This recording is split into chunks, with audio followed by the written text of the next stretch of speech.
పూర్ణమదః పూర్ణమిదం పూర్ణాత్ పూర్ణముదచ్యతే పూర్ణస్య పూర్ణమాదాయ పూర్ణమేవావశిష్యతే. ఓం శాంతి శాంతి శాంతి. శంకరాచార్యం కేశవం బాదరాయణం సూత్రభాష్యకృతో వందే భగవంతో పునః పునః. ఈశ్వరో గురురాత్మేతి మూర్తిభేద విభాగినే వ్యోమవద్వ్యాప్తదేహాయ దక్షిణామూర్తయే నమః. ఓం శాంతి శాంతి శాంతి. ఆత్మాధికరణం. శరీరం పోతే ఆత్మ కూడా పోతుందా పోదా అని అడిగాడు. అది ఇందులో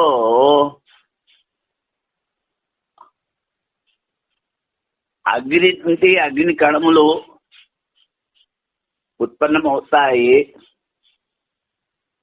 అదే రీతిగా జీవుడు బ్రహ్మ నుండి ఉత్పన్నమవుతాడు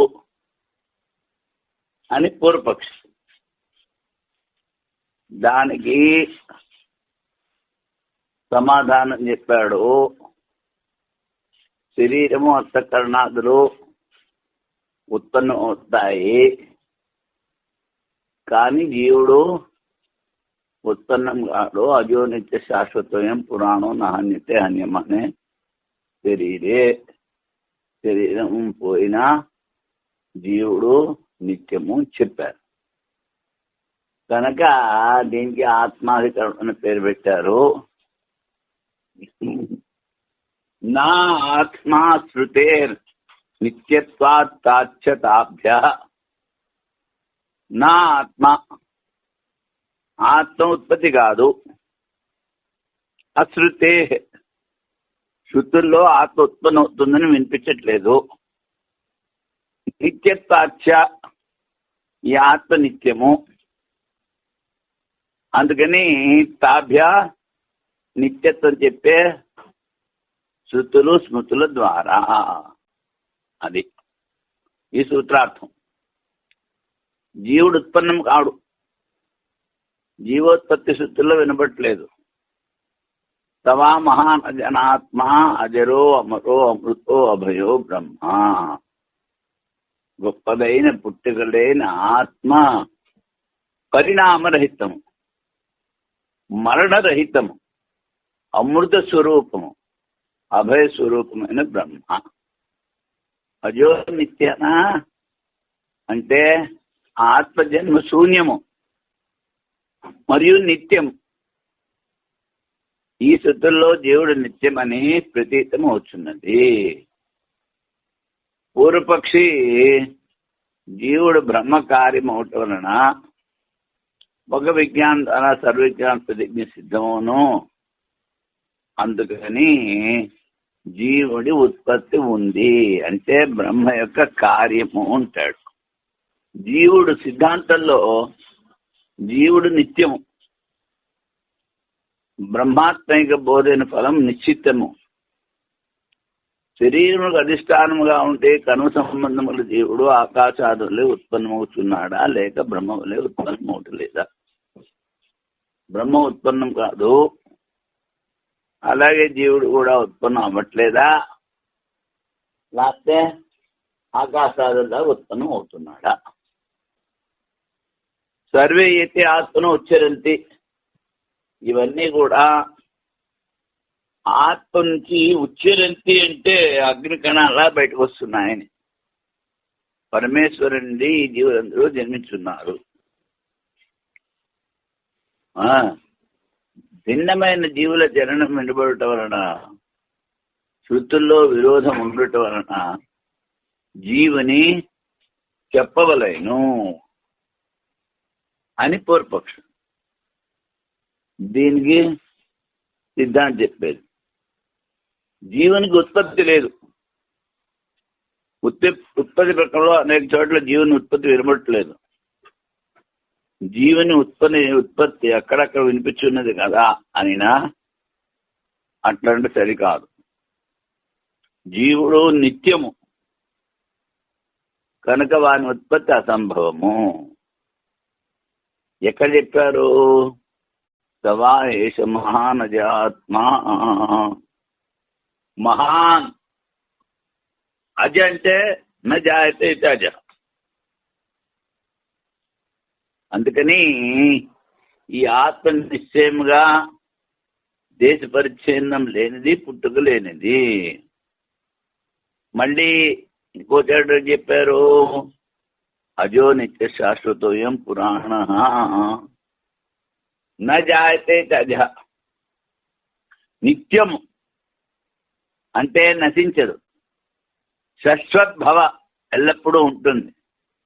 అయం ఆత్మ పురాణ పురా అపి నవ పురాణ అంటే ఈ ఆత్మ జన్మరహితము, నిత్యము, శాశ్వతము, పురాణం అంటే మార్పు లేనిది. ఈ శృతుల్లో జీవుని నిత్యత్వం స్వీకరించిరి. జీవుని ఉత్పత్తిని చెప్పే వాక్యములు ఘటాకాశం యొక్క ఉత్పత్తి వలె ఔపాధికము. మరి కొన్ని చోట్ల జీవుడు ఉత్పత్తి చెప్పారు కదా అంటే ఘటాకాశ తుల్యం. ఘటాకాశము ఘటమైన ఘటాకాశమును ఊరికి అంటావు, కానీ ఆ ఆకాశం ఘటంలో పుట్టలేదు. ఘటం నష్టమైతే అది నష్టం కాదు. రెండిట్లో ఉన్నది ఒకటే ఆకాశం. అందుకని ఘటాకాశం యొక్క ఉత్పత్తి వల్ల ఔపాధికము. ఉపాధి వల్ల ఉత్పత్తి చెప్పారు. ఉపాధి ఉత్పత్తి అవుతుంది, కానీ లోపల చైతన్యము ఉత్పత్తి కాదు. శరీరోత్పత్తి అనుసరించి చెప్పిరి.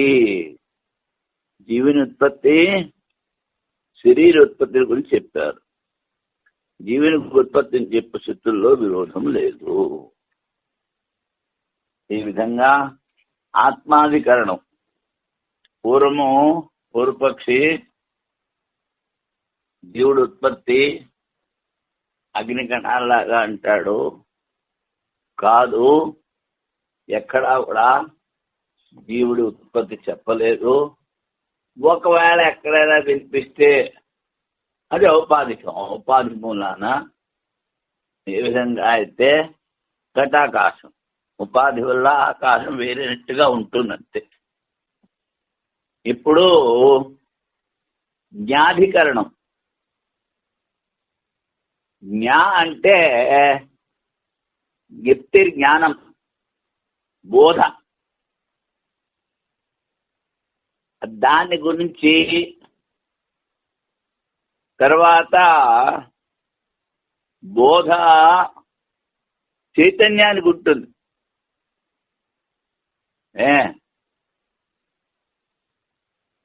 కానీ జడానికి ఉండదు. ఈ ఆత్మకి ఆ చైతన్యం ఉందా లేదా అని అడుగుతాడు ఎవడు? పూర్వపక్షి. అది జ్ఞాధికరణం. ముందు అధికారంలో జీవుడు ఉత్పత్తి అవ్వట్లేదని చెప్పిరి. చేతనతో అచేతన విచారం చేయవలేను. జీవుడు చైతన్యమా జడమా? మా సంగతి. ఈ అధికరణానికి విషయం జీవుని ఆశ్రయించి ఉన్న చేతనతో అచేతన విచారం ఈ అధికరణకు విషయము. జీవుడిలో చైతన్యం ఉందా లేదా? సంశయం ఏమిటి? జీవుడు చైతన్యమా అచేతనమా?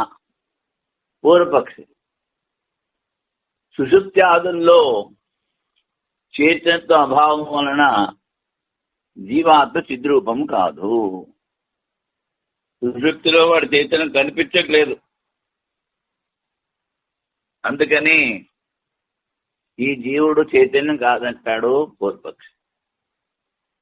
అప్పుడు సిద్ధాంతం చెప్తున్నాడు, ఆత్మకు చిద్రము లోపల కాదు, లోపం కాదు. ద్వైత జగత్తు తన కారణంలో విలేమంటూ కేవలం ద్వైత దృష్టి లోపం వచ్చిందండి. ద్వైత ప్రపంచం తనలోనే లీనమైపోతుంది. అందుకని ద్వైత దృష్టి లోపం అవుతోంది, కానీ ఆత్మ లోపం కావట్లేదు. మరి ఎక్కడి నుంచి చెప్తున్నావు?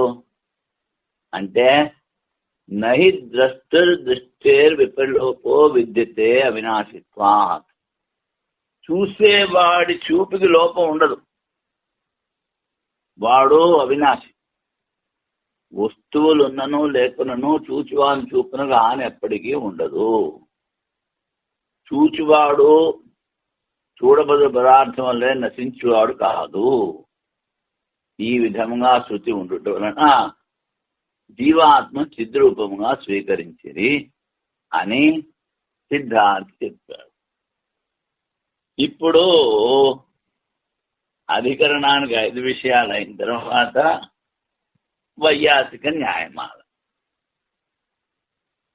అచిద్రూపోథ చిద్రూపో జీవో అచిద్రూప ఇష్యతే. చిదభావా సుషుప్త్యాదౌ జాగ్రచ్చిన్మనసా కృత.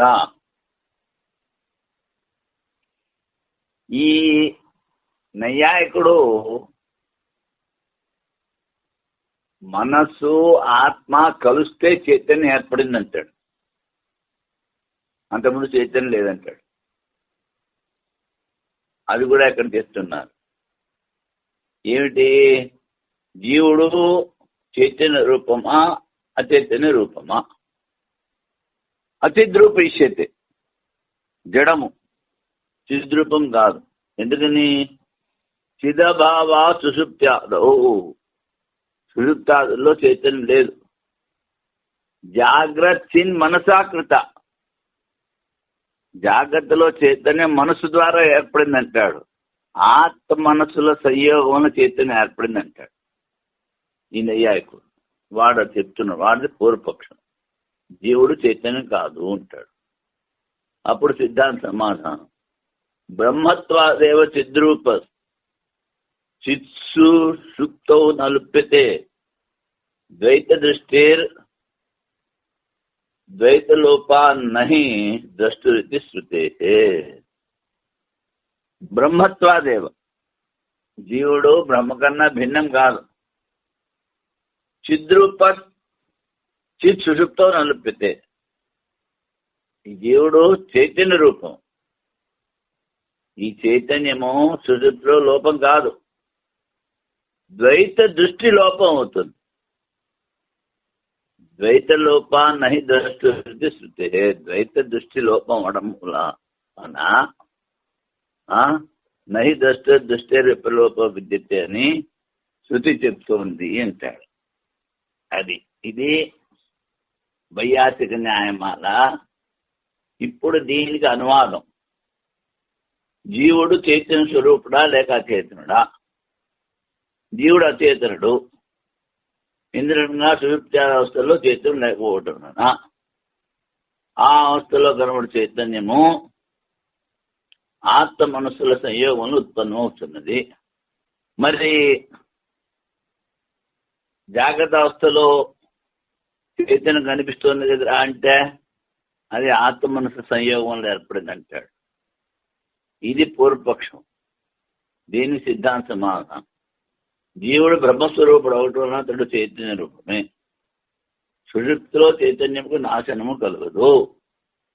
ప్రపంచం నాశనం ఒకటి వలన ఆ ప్రపంచం కానరాదు. ఇందులో కనుక చూచువాని చూపును ఆన ఎప్పటికీ ఉండదు. చూచువాడు నశించడు అని శృతి చెప్తోంది. వైయాసిక న్యాయమాలకు అనువాదం అయింది. ఇప్పుడు భారతీయ తీర్థుల వారి వ్యాఖ్య. ముందే ఇక్కడ చెప్పాడు చూడు, ఇతడ పూర్వపక్షి నైయాయికుడు. వారి మతంలో సుషుప్తి మూర్ఛ సమాధి అవస్థలో చైతన్య అభావం వలన జీవుడు చైతన్య రూపుడు కాదు. ఈ నైయాయిక మతంలో సుషుప్తి మూర్ఛ సమాధి ఈ అవస్థలో చైతన్యం లేదంటాడు. జాగ్రత్త అవస్థలో ఆత్మల సంయోగం వలన చైతన్యం అనుకోవడము ఉత్పన్నమవును ఉంటాడు. అప్పుడు సిద్ధాంత సమాధానం, పూర్వపక్షి కథనము అసంగతము. వాడు చెప్పింది సరికాదు. చైతన్య స్వరూపమైన బ్రహ్మము జీవరూపముతో జీవనతో ప్రవేశించునని శృతి తెలియచేస్తున్నది. అనేన జీవేన ఆత్మన అనుప్రవేశ్యామి అని జీవుని రూపంతో ప్రవేశిస్తాను అని చెప్పారు శృతిలో. చైతన్యం లోపించినట్టు సరికాదు. ఆ సుషుప్తాదుల సాక్షి రూపంగా చైతన్యం ఉండును. ఆ సుషుప్తి కూడా సాక్షి రూపంలో చైతన్యం ఉంటుంది. సుషుప్తాదుల జ్ఞానం కలగదు. ఏమి లేదన్నావు అనుకో, అప్పుడు నేను హాయిగా నిద్రపోయాను, నాకేం తెలియదు అన్నట్టు జ్ఞానము నీకు ఉండదు. సుషుప్తిలో ప్రపంచ జ్ఞానం ఎందుకు కలగట్లేదు? వాడు చేసిన ప్రశ్న. ప్రపంచం లుప్తం అవడం వల్ల దానికి జ్ఞానం కలగట్లేదు. ఈ శృతి ఈ విషయాన్ని చెప్పే శృతి కూడా ఉంది. యద్వై తన్న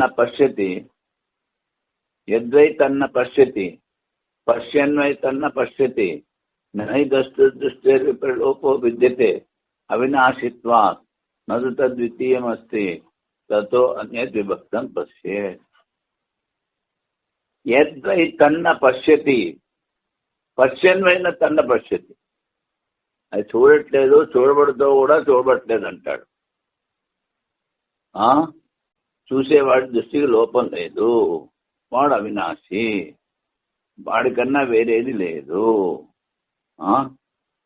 ఏదైనా తనకన్నా వేరుగా ఉన్నది చూద్దామంటే వేరుగా వాడు.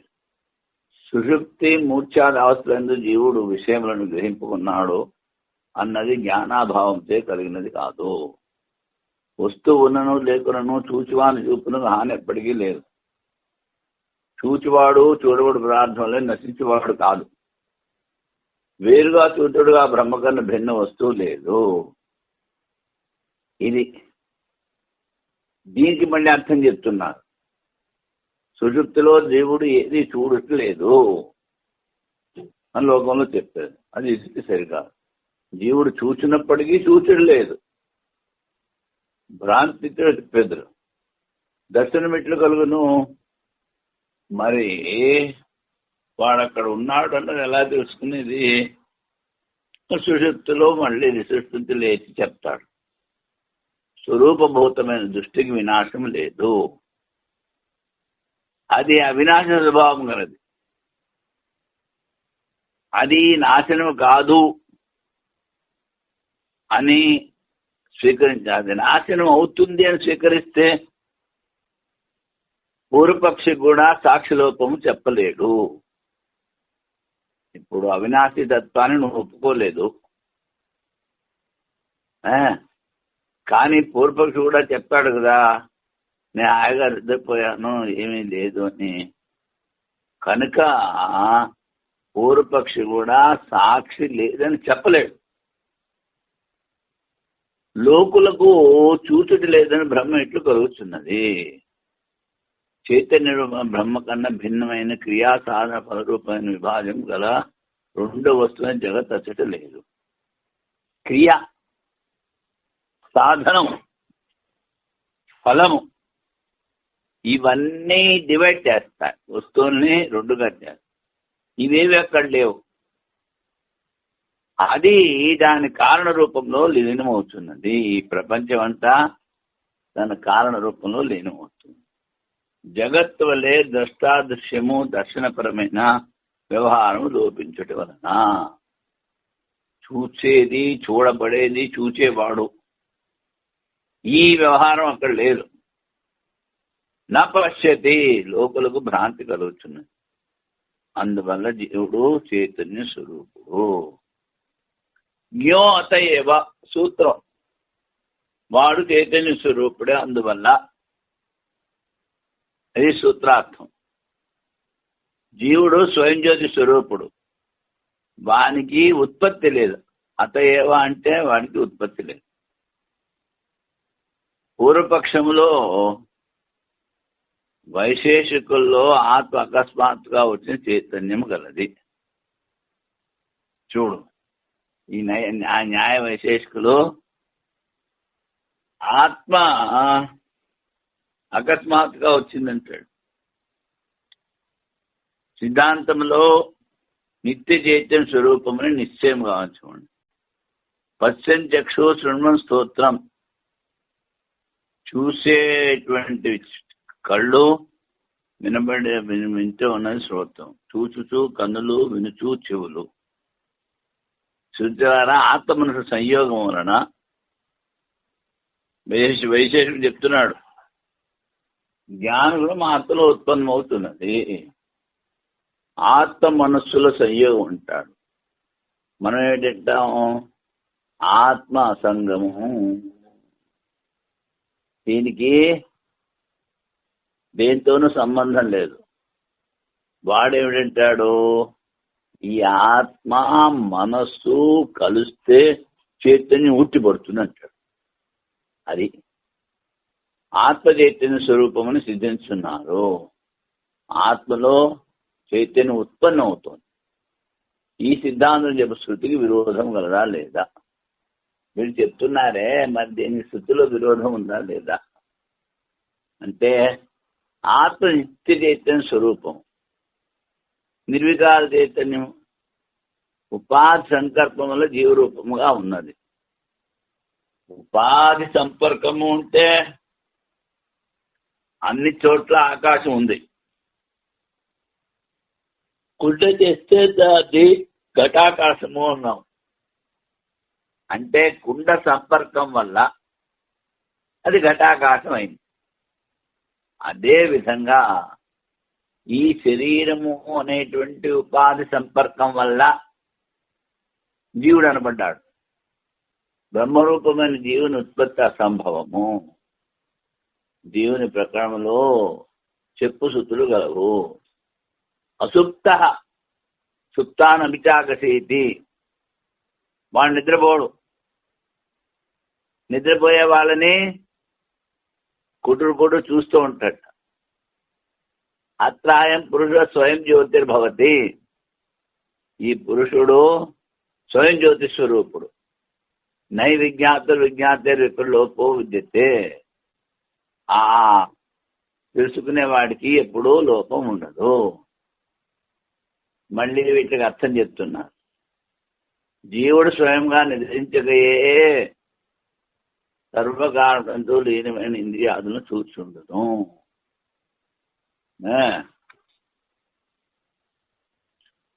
ఈ అవస్థ ఎందు పురుషుడు స్వయం ప్రకాశ స్వరూపుడై ఉన్నాడు. సుషుప్త అవస్థలో తెలుసుకొని వాని తెలివికి లోపం లేదు. ఆత్మ యొక్క చైతన్యమును నిత్యమును స్వీకరించిన ఘ్రాణాది ఇంద్రియములు అనర్థకములని చెప్పినా అతను సరికాదు. నువ్వు ఆత్మ చైతన్యం నిత్యం అంటావు, మళ్ళీ ఘ్రాణాదులు వాసన చూస్తోంది వింటోంది ఇవంతా ఎందుకంటే, గంధము గ్రహించడం ఘ్రాణం, శబ్దం వినడానికి చెవులు అని శుత్వాక్యం గలదు. గంధాది గుణములను విషయముగా చేసుకుని అంతఃకరణ వృత్తుల కొరకు వారిని స్వీకరించేట ఆవశ్యకమని శృతి చెప్తుంది. ఈ గుణాలు స్పర్శ రూప రస గంధ ఇత్యాదులు, వీటిని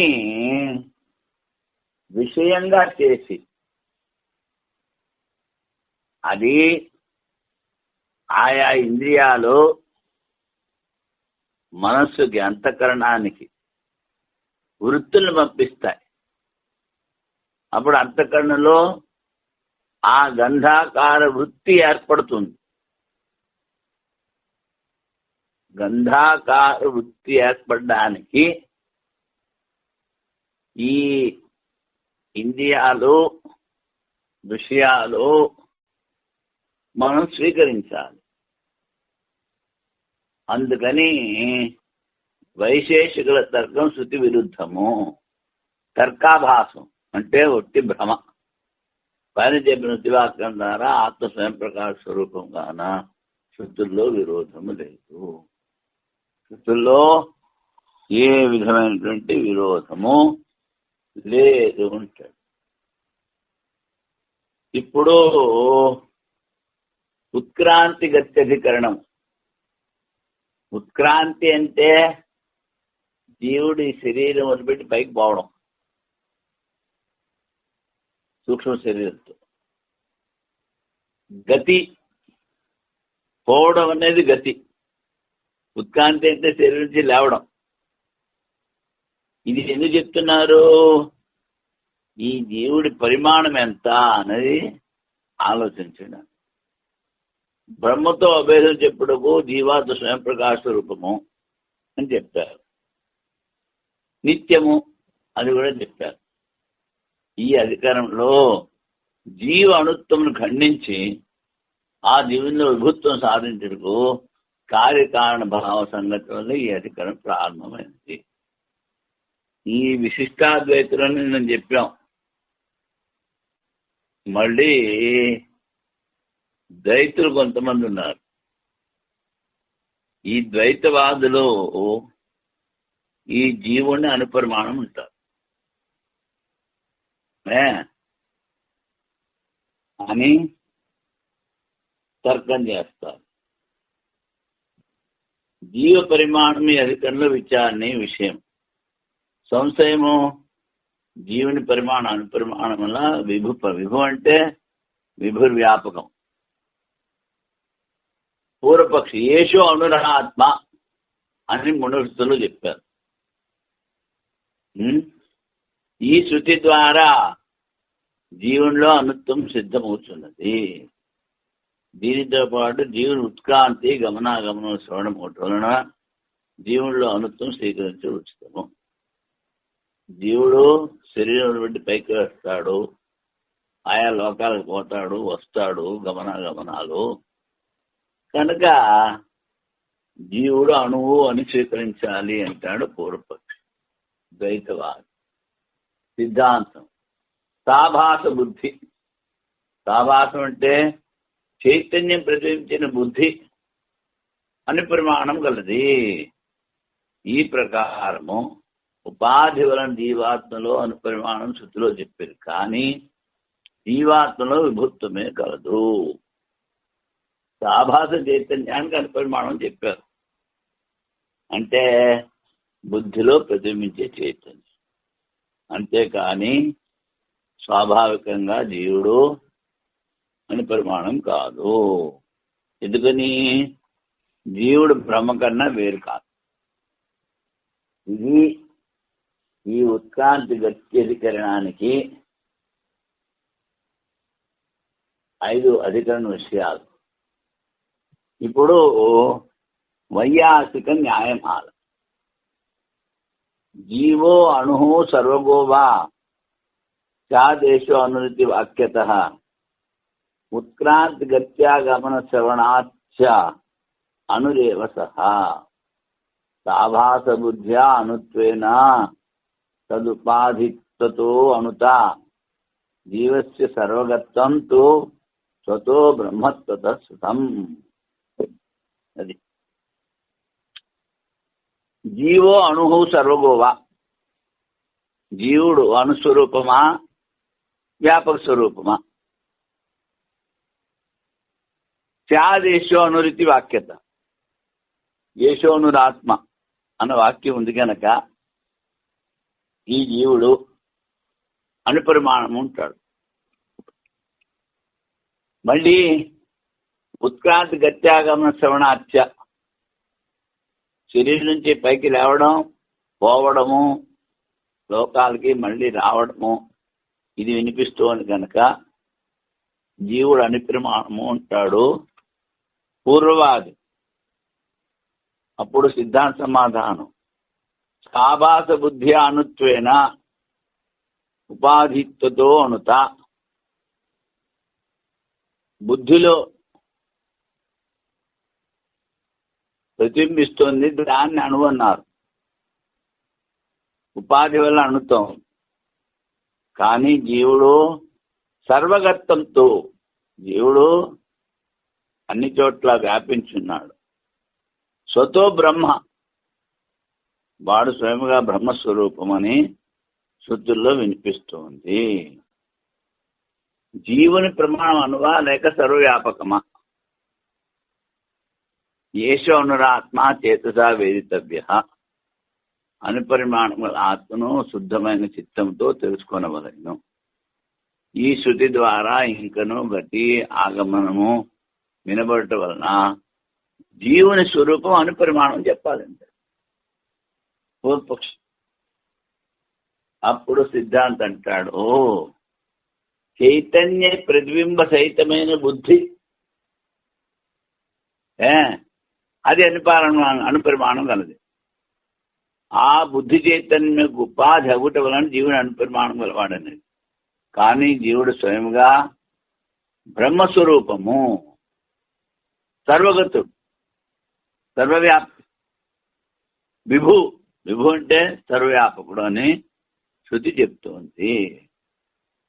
ఇక్కడ భారతీయ తీర్థుల వారి వ్యాఖ్య, యేషు అనురాత్మ చేతసా వేదితవ్య. ఈ అనుపరిమాణం గల ఆత్మని శుద్ధ బుద్ధి ద్వారా తెలుసుకోవాలి. అనుపరిమాణం ఆత్మ శుద్ధ చిత్తంతో తెలుసుకోవాలను. ఇది శృతి. జీవుని పరిమాణం అనుమని చెప్పబడింది ఏంటాడు, అస్మాత్ శరీరాత్ ఉత్క్రామతి. ఈ శరీరం నుంచి పైకి లేస్తోంది, శరీరం నుంచి నిర్గమిస్తోంది, పోతోంది. జీవునికి ఉత్క్రమణం వినిపిస్తోంది. చంద్రమసమేవతే సర్వే గచ్చంతి. ఈ జీవులందరూ కూడా పోయిన తర్వాత చంద్రలోకానికి పోతారు. ముందు చంద్రలోకమును పోతున్నారు.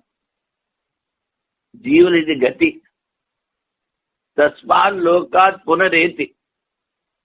ఆయా లోకాల్లో ఉండే పుణ్యం నశిస్తే మళ్ళీ కింద పృథివీకి వచ్చేస్తారు. చంద్రలోకం నుండి తిరిగి వచ్చేస్తారు. ఈ శృతి ద్వారా జీవుల ఆగమనము వినపడుతుంది. గమనము ఆగమనం, పోవుట వచ్చుట. సర్వగతము విభైన వాని గమనాగమనాలు ఉండవు. సర్వగతం అంతా వ్యాపకం. ఆయన దేవుడికి రావడం పోవడం ఉండదు. అసలు వచ్చేది పోయేది అంతఃకరణం కానీ జీవుడు ఆత్మ కాదు. అది మధ్య పరిమాణానికి ఉత్తరగమనము గమనాగమనం ఉండవచ్చును. మధ్యం అంటే తక్కువ పరిమాణం ఉంటే రావచ్చు పోవచ్చు. అంటే ఈ చైతన్య జీవుడు మధ్య పరిమాణము ఉంటాడు. మధ్య పరిమాణమైన అనిత్యత్వము జీవునే అనువని చెప్పు శృతులకు విరోధం వలన. మరి మధ్య పరిమాణం అంటే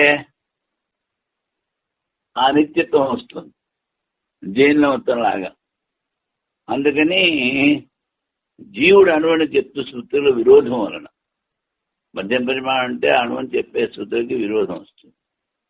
జీవుని అనిత్యం వచ్చేటి వలన మధ్య పరిమాణం అంటే జీవుడు అనిత్యత్వం వస్తుంది. అందుకని జీవుడు అనుపరిమాణం కలవాడని తెలుసుకోవాలి. ఇంతవరకు పూర్వపక్షం. ఇప్పుడు సిద్ధాంతి సమాధానం చెప్తున్నాడు. చైతన్య ప్రతిబింబ సహిత బుద్ధి సర్వవ్యాపకం కాదు. బుద్ధి సీమితం, మనస్సు. అందులో ఆ చైతన్యం ప్రతిబింబిస్తుంది. దాన్నే మనం జీవుడు అంటున్నాం. బుద్ధి ఉపాధి వలన జీవుల్లో ఉత్క్రమణము గమనము మొదలైన యుక్తియుక్తములు. జీవుడు స్వయంగా బ్రహ్మస్వరూపము వలన సర్వవ్యాపకుడు. మరి ఉత్క్రమణము ఆగమనము ఉపాధి వల్ల, అంతఃకరణ ఉపాధి, జీవుడు ఉపాధి. సవాయేష మహానజ ఆత్మ. సంసారిగా కనపడు ఆత్మ నిశ్చయంగా దేశ పరిచ్ఛేద రహితం అని చెప్పారు. సర్వవ్యాపి, సర్వభూతాంతరాత్మ, అన్ని చోట్ల వ్యాపించున్నాడు. అన్ని ప్రాణం, సర్వభూతాంతరాత్మ, అన్ని భూతాలకి లోపల ఆత్మని కూర్చున్నాడు. అందుకని జీవుడు సర్వవ్యాపకుడు, అన్ని ప్రాణులు అంతరాత్మ. ఈ శృతుల ద్వారా జీవునికి సర్వవ్యాపకత్వం బోధించింది. నువ్వు అనువంటావు కానీ శృతులు సర్వవ్యాపకాన్ని చెప్తున్నారు.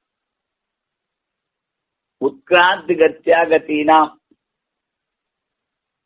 మరి శరీరం నుంచి పైకి రావడం, ఆయా లోకాలు పోవడం, మళ్ళీ ఆ లోకాల నుంచి కిందకి రావడం, ఇది దాని గురించి చెప్తున్నారు. అస్మా శరీరాత్ ఉత్క్రామతి, శరీరాన్ని వదిలిపెట్టి పైకి వస్తాడు, శరీరం నుంచి ఉత్క్రమించు. చంద్రమసమేవతే సర్వే గచ్చంతి, పోయిన వాళ్ళందరూ చంద్రలోకానికి పోతారు. తస్మాత్ లోకాత్ పునరేతి, అక్కడి నుంచి మళ్ళీ తిరిగి వస్తారు, చంద్రలోకం తిరిగి వస్తారు. ఉత్క్రమణము, గమనము, ఆగమనము వినపడటం వలన జీవుడు అనుప్రమాణం కలవాడని తెలియచున్నది. అసలు ఉపాధి, అంతఃకరణ ఉపాధి పోతూ ఉంటుంది, వస్తూ ఉంటుందా? సూక్ష్మ శరీరం. అంతేగాని ఈ జీవుని చైతన్యము బ్రహ్మతో సమానము, అది ఎక్కడికి పోదు, రాదు. అందుకని చెప్పారు, జీవుడు సర్వవ్యాపి అని చెప్పు శృతితో యేషోనురాత్మ అని పరిమాణం చెప్పు శృతికి విరోధం కలుగుతున్నది అని పూర్వపక్షి. అప్పుడు సర్వవ్యాపి నిత్యత్వము చెప్పు శ్వేతాశ్వతిలో యేషోనురాత్మ అని అనుత్వం చెప్పు ముండవ శృతితో విరోధం కలదా లేదా అని సంశయం పూర్వపక్షి. ఉత్క్రాంతి, గతి, ఆగతి వినపడటం వలన జీవనంలో అనుత్వం సిద్ధమవుతున్నది. కనుక విభుత్వం ఉంటే, విభుత్వం అంటే సర్వవ్యాపకత్వం, ఉత్క్రాంతి, గతి, ఆగతి రావు. అప్పుడు ఇంకో చెప్తున్నాడు, స్వాత్మనాచ ఉత్తరయోహో, స్వాత్మనాచ ఉత్తరయోహో, తన ఆత్మ ద్వారా గమనాగమనాలకు సంబంధం ఉంది. ఉత్క్రమణ తర్వాత ఆ జీవుని గమనాగమనం సంబంధం కలదు. గత్యాగతులు జీవుడు అనుపరిమాణం కలిగినే సంభవము. గతి ఆగతి జీవుడు అణువైతేనే కుదురుతుంది అంటాడు పూర్వపక్షి. గ్రామ స్వామిత్వ అధికారం తొలగినచో వాని స్వామిత్వం కూడా తొలగును. అటులనే దేహ స్వామిత్వం తొలగినచో అచలమైన ఆత్మలో ఉత్క్రమణం సంభవించవచ్చును. ఒక గ్రామానికి అధికారం తొలగిస్తే వాడి స్వామిత్వం కూడా పోతుంది. గురు మహారాజ్ జోక్ చేస్తారు, ఏంటి, వాడి అధికారాన్ని తీసేస్తే అక్కడ ఉన్న చిన్న డస్క్ కూడా వాడు తీసుకెళ్ళలేని ఇంటికంటారు. అంటే దేహ స్వామిత్వం తొలగినచో ఆత్మలో ఉత్క్రమణం సంభవించును. దేహం యొక్క స్వామిత్వం పోతే అప్పుడు ఈ ఆత్మలో ఉత్క్రమణం ఉంది అంటాడు పూర్వపక్షి. గత్యాగతో జీవాత్మలోనే కలుగును. గతి ఆగతి సూక్ష్మ శరీరానికి, కానీ పూర్వపక్షి ఏమిటంటాడు, జీవుడికి అంటాడు. ఎందుకని ఆత్మ అన్ని చోట్ల ఉంది కనుక ఈ సూక్ష్మ శరీరం ఎక్కడికి వెళ్ళినా అందులో ఆత్మ ప్రతిబింబిస్తుంది, అందులో చైతన్యత్వం వచ్చేస్తుంది. విభు పరిమాణమైన గమనాగమనం కుదరకపోవటం. జీవుడు చైతన్యం విభు అయితే గమనాగమనాలు కుదరవు. మనం విభు అంటాము, కానీ జీవుడు పోయేది వచ్చేది లేదు. చైతన్యం సూక్ష్మ శరీరం పోతుంది, వస్తుంది. అందులో సర్వవ్యాపకమైన ఆత్మ ఎక్కడికి వెళ్తే అక్కడ ప్రతిబింబిస్తుంది. అందుకని మన సిద్ధాంతంలో ఏమి దోషం లేదు.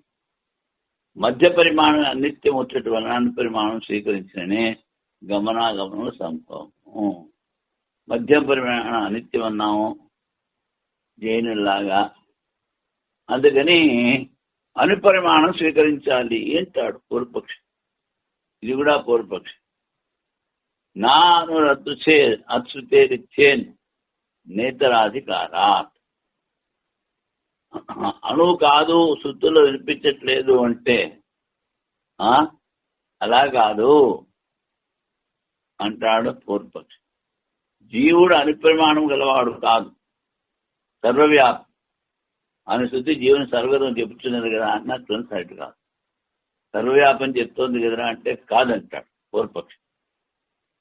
అన్ని వేదాంత వాక్యంలో జీవుని కన్నా భిన్నమైన బ్రహ్మను ప్రధానంగా తెలుసుకుంటూ చెప్పుకోవటం వలన జీవుని కన్నా భిన్నమైన బ్రహ్మ తెలుసుకోవాలని చెప్తారు. సర్వగతత్వం బ్రహ్మకు, అందుకని సర్వవ్యాపకము సర్వగతత్వం బ్రహ్మకు ఉంది కానీ జీవుడికి లేదు అంటాడు పూర్వపక్షి. ఆత్మ అనుపరిమాణం, అణుత్వమునకు విపరీతముగా మహత్వ పరిమాణం వినబడుతున్నది. సవా ఏస్తే మహానజ ఆత్మ యోయం విజ్ఞానమైన ప్రాణేషు. ఆ జీవుడు ఉత్పత్తి శూన్యుడు, మహాపరిమాణం గలవాడు, ఇంద్రియాల్లో విజ్ఞానమయుడు. సత్యం జ్ఞానం అనంతం బ్రహ్మ. బ్రహ్మ సత్యస్వరూపుడు, జ్ఞానస్వరూపుడు, ఆద్యంతం లేనివాడు. సర్వవ్యాపి సర్వభూతాంతరాత్మ. ఆత్మ సర్వవ్యాపకము సంపూర్ణ భూతములుగా అంతరాత్మస్వరూపుడు. ఆత్మ ఎందుకు సర్వవ్యాపకత్వం వినపడుతుంది కదా అంటాడు. అంటే పూర్వపక్షి మీద సిద్ధాంతి ఇలా చెప్పచ్చు, కానీ ఆత్మ పరిమాణం కాదని నాకు సరికాదు. అప్పుడు పూర్వపక్షి అంటాడు, నువ్వు చెప్పిన సరికాదు. జీవ భిన్నమైన పరబ్రహ్మనే అన్ని వేదాంత వాక్యంలో జ్ఞేయమని స్వీకరించింది. అది జీవుడి కన్నా భిన్నము బ్రహ్మ, దాన్ని తెలుసుకోవాలన్నారు. జ్ఞేయాన్ని తెలుసుకోవాలని చెప్పి ప్రసంగం మొదలుపెట్టారు. అందుకనే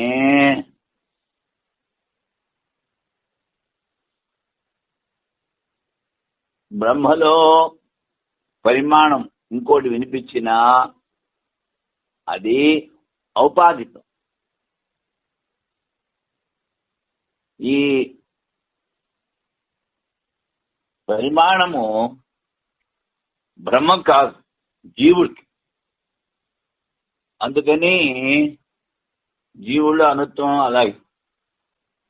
అలాగే ఉంది అంటాడు పూర్వాది. ఇప్పుడు సశబ్దోన్మానాభ్యాం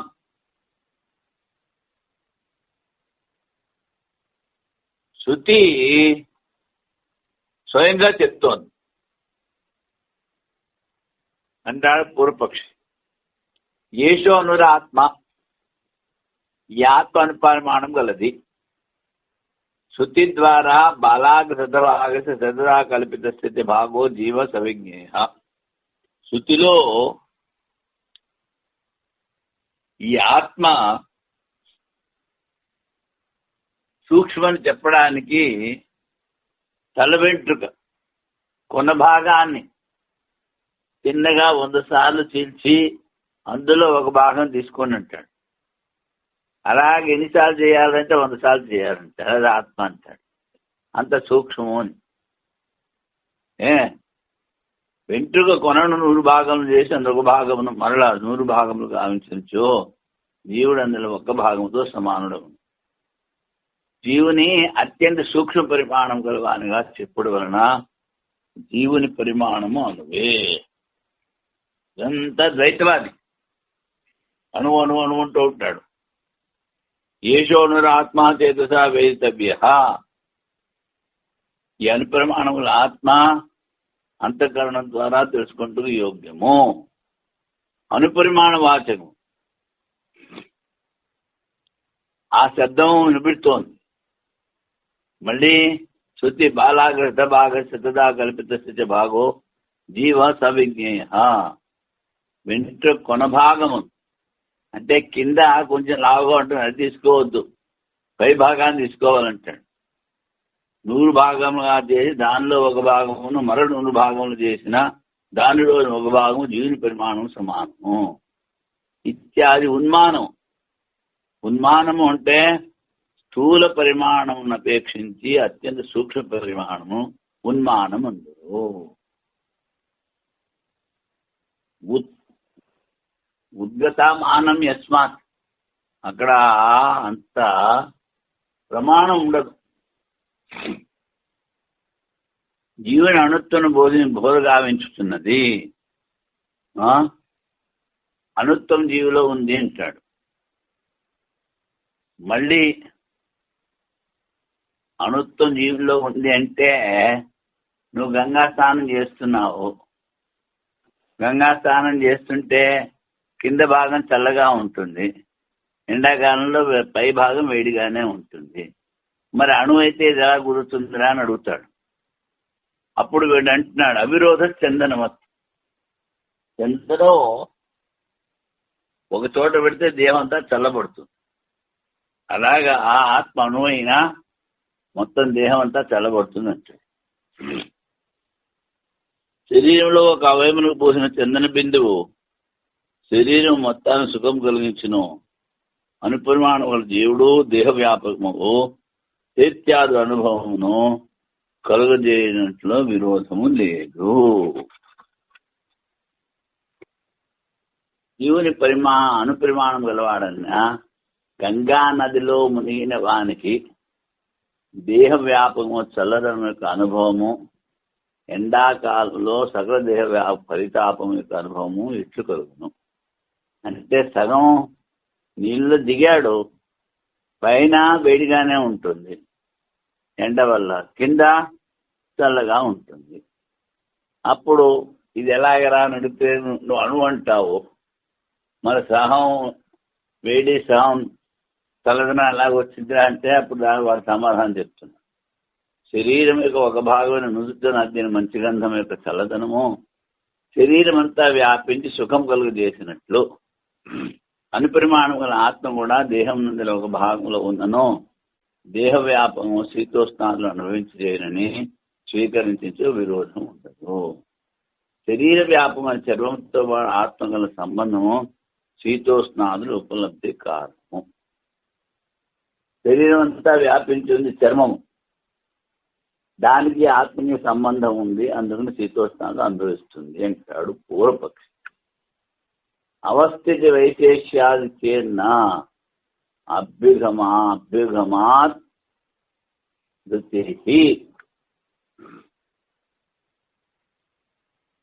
అవస్థితి ఉండటం ప్రత్యక్షముగా చందన బిందువు ఈ శరీరంలో ఒక భాగంలో ఉండటం కనబడుతున్నది. ఏకదేశంలో జీవుని అవస్థితి లేదు. సమానత లేనందువలన చందన దృష్టాంతం యుక్తి సంగతం కాదు. అంటే చందన బిందువులాగా ఆత్మ ఒక చోట ఉంది ఇంకో చోట లేదని చెప్పడం కుదరదు. జీవుని అనుత్వం స్వీకరించు, అల్ప ప్రమాణం చెప్పు, ఈ శృతి ఉంది కదా అంటాడు. అప్పుడు హృదయంతర జ్యోతి హృదయ మధ్య భాగంలో జ్యోతి స్వరూపంగా ఉన్నది అని ఒక చోట చెప్పారు. హృదయ దేశంలో ఆత్మ ఉంది అని చెప్పారు. అలాగే అణువు అని చెప్పినా ఒక చోట ఉందని చెప్పినా ఏమి తేడా లేదు అంటాడు పూర్వపక్షి. పూర్వం చెప్పిన దృష్టాంతం సరికాదు. చందన బిందువు విశేషంగా శరీరంలోని ఒక స్థలంలో ఉండి శరీరం అంతకి సుఖం కలిగించున్నదైనా ప్రత్యక్షంగా అనుభవించుతున్నారు. కానీ ప్రత్యక్ష ప్రమాణం ద్వారా దేహం నందు ఒక భాగంలో ఆత్మస్థితి అనుభవ సిద్ధం కాదు. దాని అనుమానం ద్వారా తెలుసుకుంటున్నాము. దాష్టాంతికం చెప్పిన చందన బిందువు అది దృష్టాంతం, దాష్టాంతం అను ఆత్మ. విషమత అంటే వేరు తేడా ఉంది అంటాడు సిద్ధాంతి. చందన బిందు వెళ్ళే ఆత్మ కూడా శృతిలో దేహం ఒక భాగంలో ఉన్నట్టు స్వీకరించింది అని మళ్ళీ పూర్వపక్షి అంటున్నాడు. హృదయేష ఆత్మ హృదయంలో ఉంది.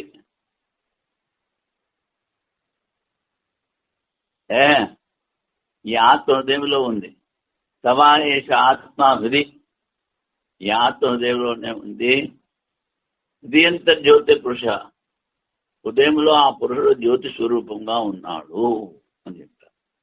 ఈ శృతి వాక్యములలో అల్ప పరిమాణం గల హృదయములో జీవుని స్థితి చెప్పింది. హృదయంలో ఉన్నాడంటే అది అల్ప పరిమాణం అంటాడు. కనుక అనుపరిమాణాన్ని స్వీకరించాలి అంటారు. అనుపరిమాణం స్వీకరించిన దృష్టాంతంలో వైషమ్యం లేదు. చందన బిందులో అవయములు కలవు. అది దేహ వ్యాపకము శైత్యమును ఉత్పత్తి కావాల్సిన స్వీకరించిను. నిరవయవ అనుపరిమాణం గల జీవుడు దేహ వ్యాపక చైతన్యం ఉత్పత్తి చేయడం యోగ్యత ఎట్లు కలుగును. చందన బిందు అంటే అందులో అవయవాలు ఉన్నాయి. మరి ఆత్మ నిరవయము. ఈ నిరవయమైన ఆత్మ ఇది దేహ వ్యాపకమైన చైతన్యం ఎలా ఉత్పత్తి చేయగలుగుతుంది అంటే ఇంకో సమాధానం చెప్తున్నాడు. గుణాద్వా లోకవత్. ఇది కూడా పూర్వపక్ష చెప్పింది.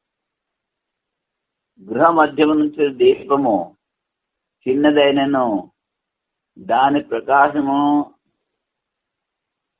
ప్రకాశమను గుణము గృహమంతే వ్యాపించును. ఆత్మ అనువైనను దానిలో ఉన్న చైతన్య గుణము ద్వారా వ్యాపక కార్యం చేయగలదు. ఆత్మ చైతన్య గుణం సంపూర్ణ శరీరంలో వ్యాప్తమైనందువల్ల అనుపరిమాణం గల ఆత్మ కూడా సకల దేహ వ్యాపకారం చేయాలని స్వీకరించిన విరోధం ఉంది. దీపం ఇంట్లో పెడితే మొత్తం అంతా వెలుగు కనిపిస్తుంది. అలాగే ఆత్మ అణువైన మొత్తం అంతా దేహం అంతా వ్యాపించి పనిచేస్తుంది అంటాడు పూర్వపక్షం. ఇంటిలో ఒక మూలన్న మణి కానీ దీపం కానీ ప్రకాశం గుణం వల్ల సంపూర్ణ గుణ ప్రకాశం అంటే ఆత్మలో చైతన్య గుణం ఉంది. అది అంతా వ్యాపిస్తుంది. గుణములు గలవారిని విడిగా గుణము స్వతంత్రంగా భిన్న ప్రదేశంలో ఉండదు. వస్త్రమునందు తెలుపు వస్త్రమును విడిచి మరొక స్థలంలో ఉండదు. గుణము గుణి. గుణం గలది గుణి అంటారు. ఈ గుణము ఆ గుణిని వదిలిపెట్టి ఉండదు. కాంతి అన్నది ద్రవ్యమే కానీ గుణము కాదు. ఈ కాంతి అన్నది నైయాయికులు ఒక ద్రవ్యమని ఒప్పుకున్నారు కానీ అది గుణం అని ఒప్పుకోలేదు. తేజోభూతం యొక్క అవయములు దట్టంగా ఉండిన దీపమునియు పలుసుగా ఉండిన కాంతి అని.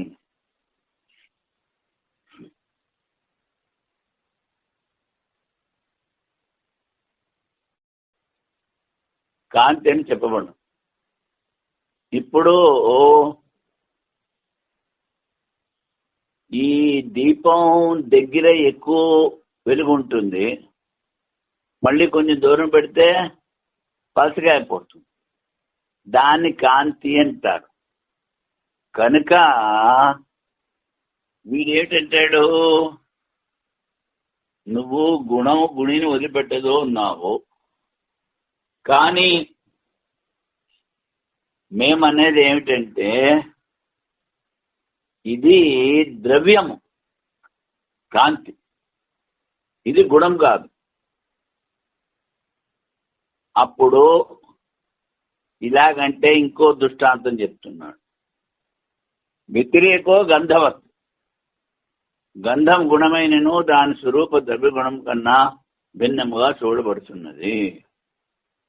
తోటలో పూలుంటే మొత్తం అంతా అన్ని చోట్ల సుగంధం వ్యాపిస్తుంది.